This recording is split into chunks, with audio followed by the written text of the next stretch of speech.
Bismillahirrahmanirrahim. Bapak-bapak rahimakumullah, kita masuk sesi yang kedua.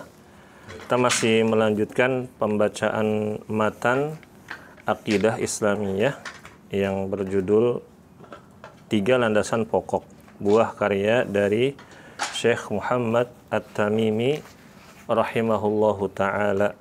Dan kita pada pertemuan yang lalu membahas tentang tiga hal atau 4 hal yang harus kita ketahui, lalu juga kita menjelaskan sedikit tentang isi dari surat Al-Asr dengan singkat. Dan sekarang kita masuk pada perkataan Al-Imam Bukhari rahimahullahu taala. Jadi di sini penulis Syekh Muhammad At-Tamimi rahimahullah membawakan perkataan Imam Bukhari. Wa qala al-Bukhariyu rahimahullah, dan Imam Bukhari rahimahullahu taala berkata di dalam kitab sahihnya, yaitu Sahih Al-Bukhari, babul ilmi qabla al-qawli wal amali.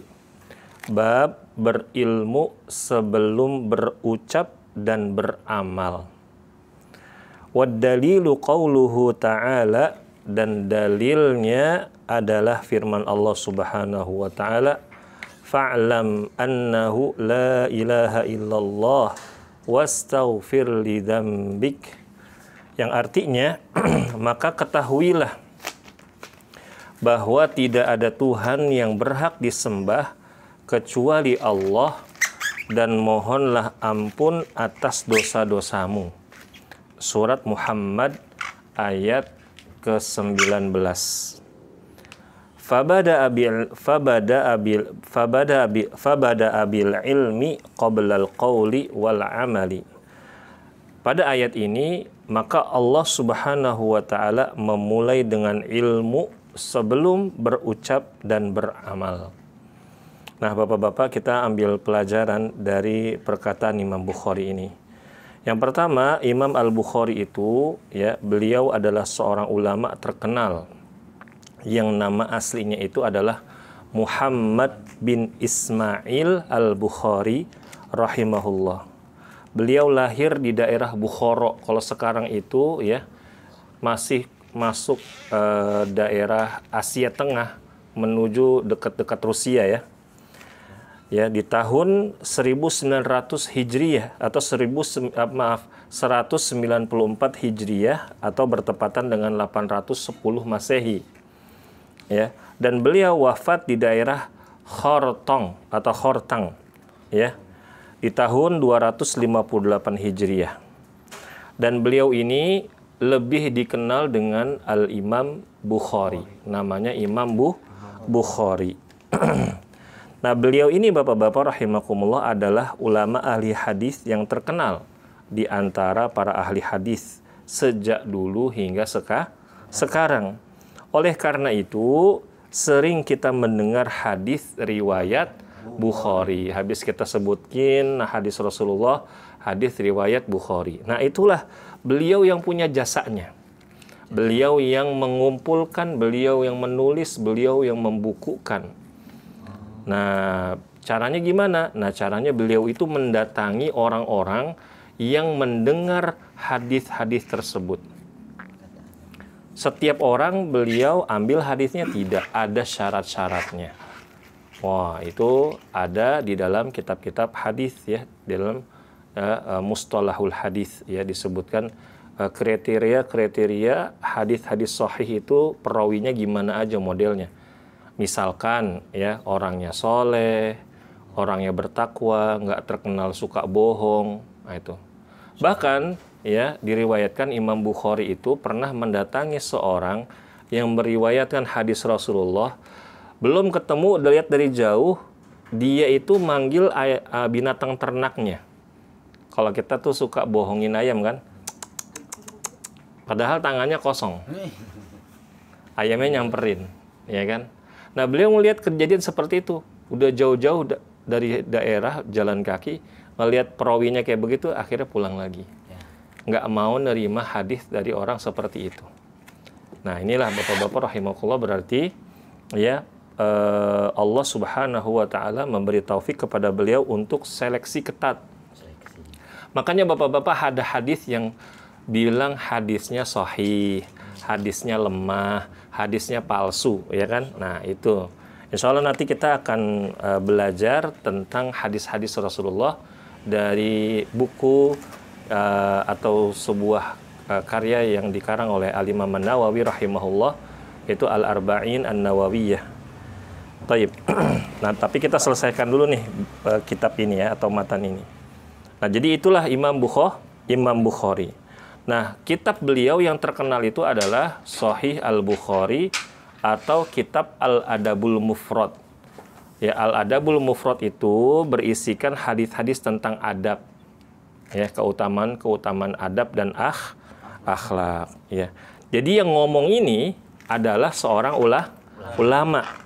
Bukan orang biasa, ya, bukan orang-orang yang bisa kita ambil ucapannya terus kita sebarkan seenaknya gitu, tidak. Tapi ini seorang ulama, ya. Nah, itulah sedikit dari biografi Imam Bukhari. Lalu yang kedua, bapak-bapak rahimakumullah, dari perkataan beliau ini, seseorang itu tidak boleh berbicara dan beramal atau beribadah tanpa ilmu. Wajib baginya untuk menimbang semua perkataan, amalan, dan ibadahnya dengan ilmu. Kalau dalam istilah agama harus ada dalilnya. Mana ayat dari Al-Qur'annya, mana hadis dari Rasulullah SAW-nya, mana katanya perkataan Umar, benar apa enggak perkataan Umar di dalam kitab apa. Nah, contoh seperti itu bapak-bapak rahimakumullah. Ya.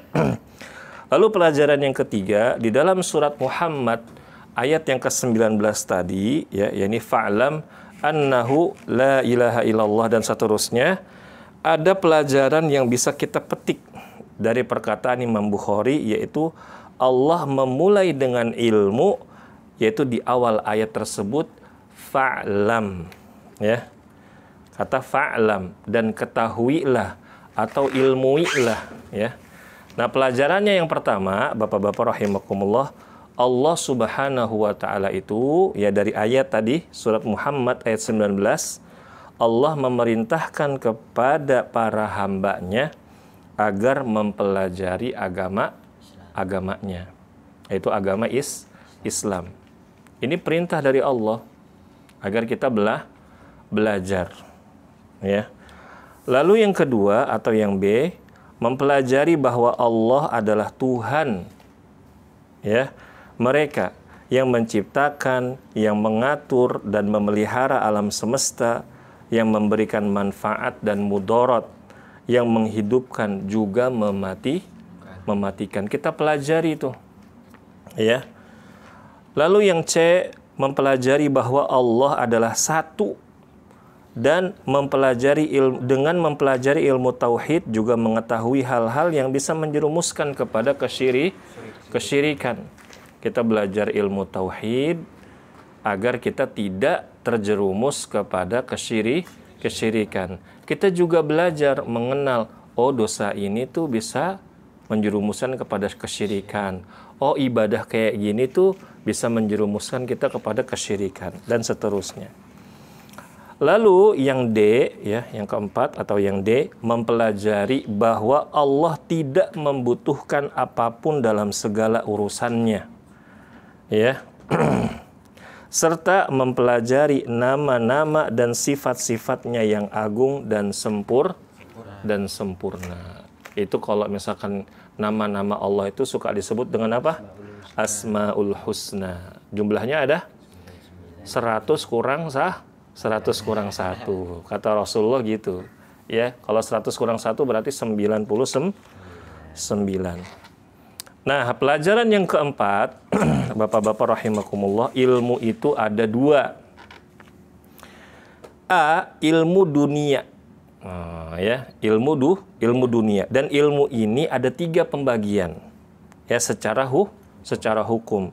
Yang pertama, ilmu dunia ini sifatnya fardu ain, alias wajib atau fardu kifayah. Contohnya, Jika ada seseorang yang ditugaskan negara untuk mempelajari ilmu teknologi, kesehatan, atau terkait tentang kelangsungan hidup warga negara, maka hukumnya wajib untuk dia. Misalkan Mas Tian suruh pergi kemana? Ke luar negeri, pelajari ilmu nuklir. Masya Allah. Ya, ilmu nuklir gitu. Nah, di Indonesia ini ternyata belum ada tuh kan seperti itu. Nah, Mas Tian wajib berangkat. Karena demi kelangsungan untuk warga negara di Indonesia secara umumnya. Nah, misalkan Pak Ridwan diutus sama negara bagaimana bikin rumah itu lebih hemat lagi, atau misalkan bikin rumah itu anti gempa. Wah, anti gempa kalau banjir bisa terbang. Enggak ya, bercanda ya. Nah, itu contoh lah ya, contoh-contohnya seperti itu. Atau mempelajari ilmu-ilmu kesehatan kedokteran ya. Bagaimana mencegah virus-virus yang baru ya keluar, dicari apanya? Antivirusnya dan lain-lain. Ya, maka itu hukumnya wajib, dan hukum yang wajib ini bisa berubah menjadi fardu kifayah jika sudah ada wakil dari segolongan manusia yang telah mempelajarinya. Ya, begitu. Misalkan di satu kampung itu ya ada satu yang belajar ilmu ini, dan itu ilmu tersebut penting untuk kelangsungan hidup masyarakat tersebut, maka yang lain itu tidak berdosa karena udah diwakilin sama satu orang itu. Ya. Lalu ilmu dunia yang kedua hukumnya adalah mubah alias boleh dipelajari, yaitu mempelajari ilmu-ilmu dunia yang bermanfaat seperti mempelajari berbagai bahasa Jepang, bahasa Arab, bahasa Korea, bahasa Inggris, dan lain-lain. Ya, mempelajari teknologi, mempelajari ilmu fisika, kimia, atau biologi. Lalu yang ketiga, ilmu dunia yang hukumnya haram. Ya, ada ilmu dunia yang hukumnya haram. Contoh seperti ilmu sihir, ilmu meramal, ilmu teknik bagaimana bisa menang dalam perjudian. Masya Allah ya. Dan ilmu yang mubah tadi yang disebutkan Bapak-bapak, yaitu ilmu belajar teknologi segala macam, bisa berubah hukumnya menjadi haram jika yang mempelajari ilmu tersebut memiliki tujuan yang diharamkan oleh syariat. Contoh, mempelajari teknologi yang bisa menciptakan senjata pembunuh massal, dan niatnya ini untuk ngebunuhin manusia. Belajar teknologinya oke, tapi niatnya salah. Nah, maka ini jadi tidak boleh. Yang dipelajari itu hukumnya jadi haram. Begitu Bapak-bapak ya. Dalilnya apa? Dalilnya adalah sebagaimana hadis Rasulullah SAW, innamal a'malu binniyat. Ya, sesungguhnya segala perbuatan itu tergantung niatnya. Wah, senang banget Pak Jumandi ini ngomong kayak gini. Namun, Bapak-bapak rahimakumullah, ilmu yang haram tadi tidak akan bisa berubah menjadi ilmu yang mubah, karena hukum asalnya adalah haram secara mutlak. Misalnya, mempelajari ilmu sihir agar bisa membunuh orang-orang Zionis, atau orang-orang kafir yang memenuhi orang-orang beriman. Wah, saya mau belajar ilmu sihir nih biar bisa berangkatin 1000 jin. Wah, buat ngapain? Perang sama Zionis. Ini haram hukumnya. Ya, yang ada sama jinnya dikerjain ya, gitu Bapak-bapak. Jadi ingat ya, ilmu dunia bisa berubah menjadi haram kalau niatnya salah. Dan ilmu yang haram nggak bisa berubah jadi mubah, nggak bisa, tetap haram ya. Ilmu sihir, ilmu santet gitu ya, nggak boleh ya. Lalu yang B, ilmu syar'i atau ilmu agama. Tadi kan ilmu dunia Bapak-bapak ya. Sekarang ilmu syar'i. Dan ilmu syar'i ini atau ilmu agama ini terbagi menjadi 3 bagian juga. Yang pertama, fardu ain, wajib. Kalau wajib berarti kalau nggak belajar hukumnya apa Pak? Dosa. yaitu mempelajari ilmu agama yang pokok, yang inti terkait rukun iman, rukun Islam. Rukun iman apa aja sih? Iman kepada Allah, beriman kepada para malaikat, beriman kepada kitab-kitab. Yang keempat, beriman kepada para nabi dan rasul. Yang kelima, beriman kepada hari kiamat. Yang keenam, beriman kepada takdir baik dan buruk atau qadha dan qadar. Rukun Islam ada 5, yaitu berikrar atau bersaksi bahwa tidak ada Tuhan selain Allah dan Nabi Muhammad SAW adalah utusannya. Yang kedua, mengerjakan sholat. Yang ketiga, membayar zakat. Yang keempat, berpuasa di bulan Ramadan. Yang kelima, pergi haji apabila kita mampu. Tapi kudu niat tuh. Haji itu kudu ada niat.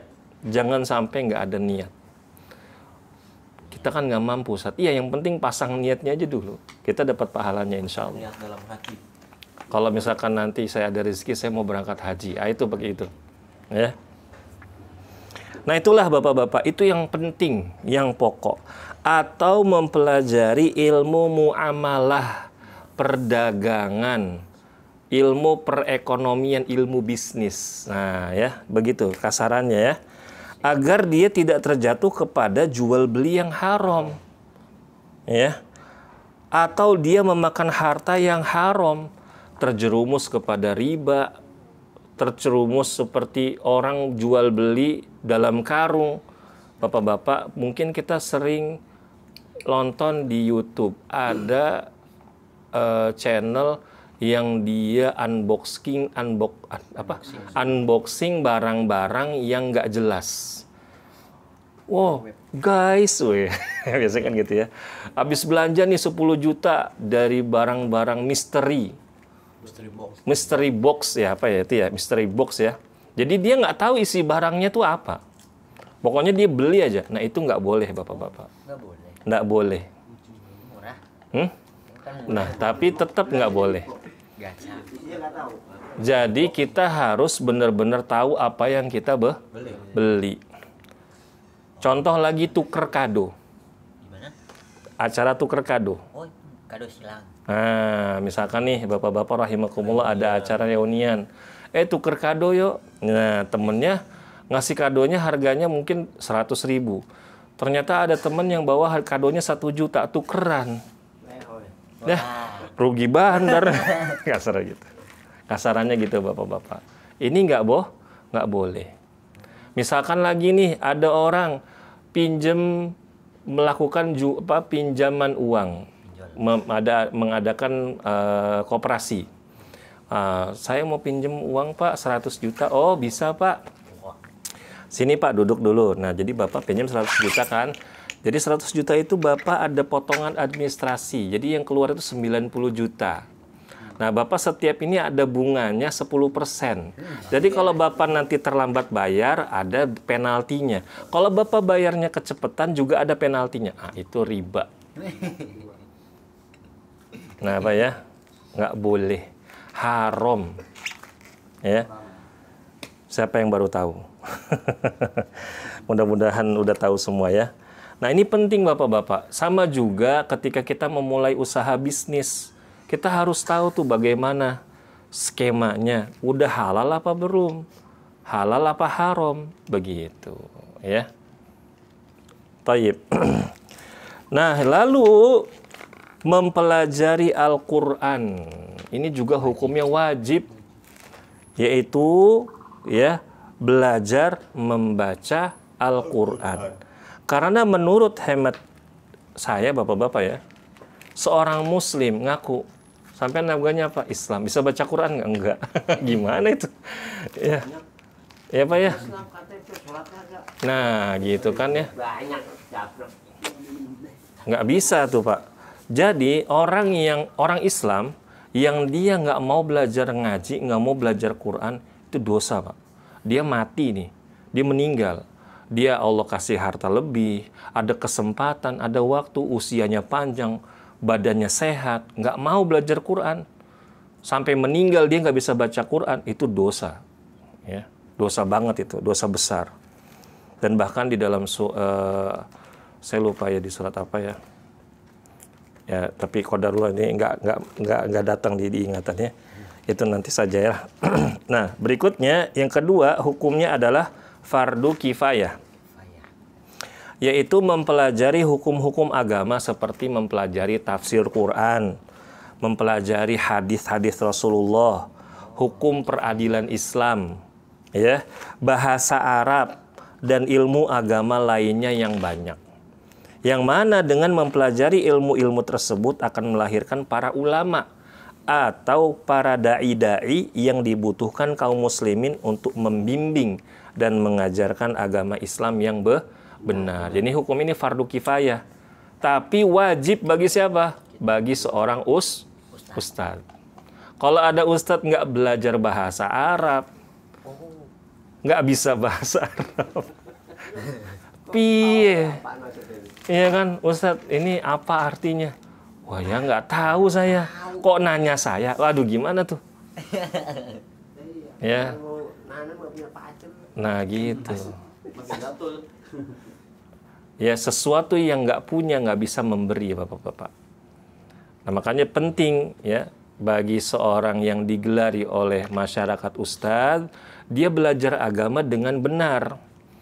Mulai dengan mempelajari Al-Quran, menghafal Quran, walaupun nggak harus 30 juz, ya, menghafalkan ayat-ayat hukum, terus dia mempelajari tafsir Quran, mempelajari hadis. Nah terus dia gimana mau dakwah kalau dia nggak tahu hadis itu sahih apa? Enggak. Ini bener hadis Nabi nggak? Nah ya itu. Nah, dan ada orang-orang, bapak-bapak, yang dia tuh pinter ngomong. Nah, itu hati-hati. Hati-hati sekali. Apanya? Public speakingnya 100 nilainya. Ya. Ya, begitu. Seleksinya harus ketat. Makanya yang sangat disayangkan, yang ada di program-program televisi itu, dai-dai televisi, seleksinya itu bukan bahasa Arabnya, hafalan Qurannya berapa, hafalan hadisnya berapa, dia lulusan mana, bukan.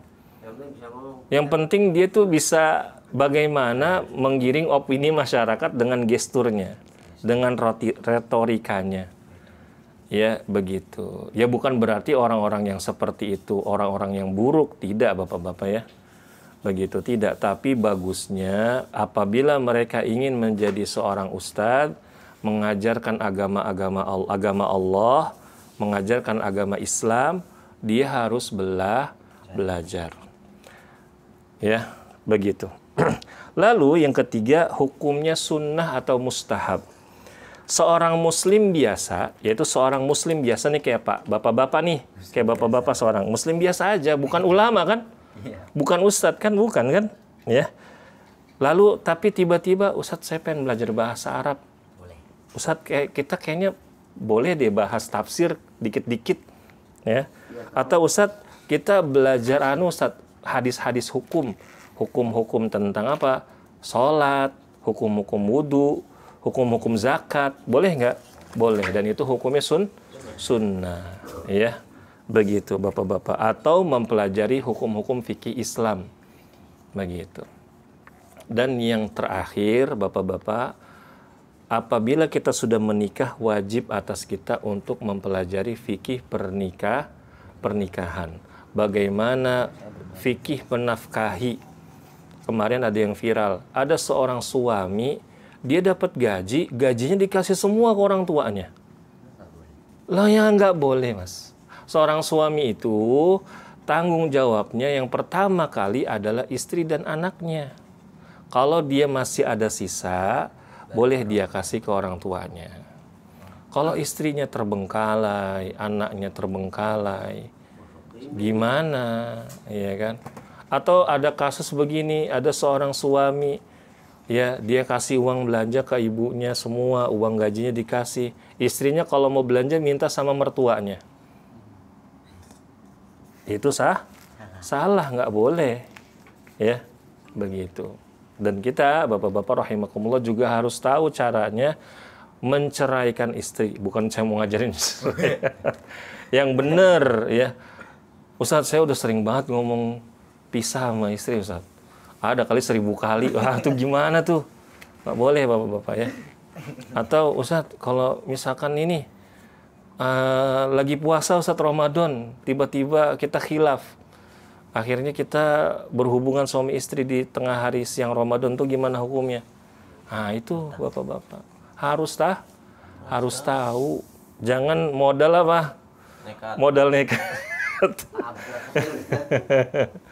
Terus bagaimana bapak-bapak rahimakumullah kita itu ya mempelajari, mendidik anak-anak gitu. Mungkin ini saja bapak-bapak yang bisa saya sampaikan. Mudah-mudahan bermanfaat bagi kita semua. Ya, dan mudah-mudahan ini motivasi bapak-bapak. Kalau misalkan materi kita belajarnya kok makin lama makin berat, Ustaz, kayak kemarin enteng-enteng aja gitu. Kemarin kan cerita-cerita aja kan, atau adab-adab aja. Nah, itulah belajar itu memang harus kayak tangga. Awalnya lantai 1, lantai 2, lantai 3, lantai 4. Tapi di sebagian gedung nggak ada lantai 4, Pak, ya. Langsung lantai 5. Itu salah itu bapak-bapak, ya. Tayyib, barakallahu fikum, ya. Kita tutup. Subhanakallahumma wa bihamdika asyhadu an la ilaha illa anta astaghfiruka wa atubu ilaik. Wassalamualaikum warahmatullahi wabarakatuh.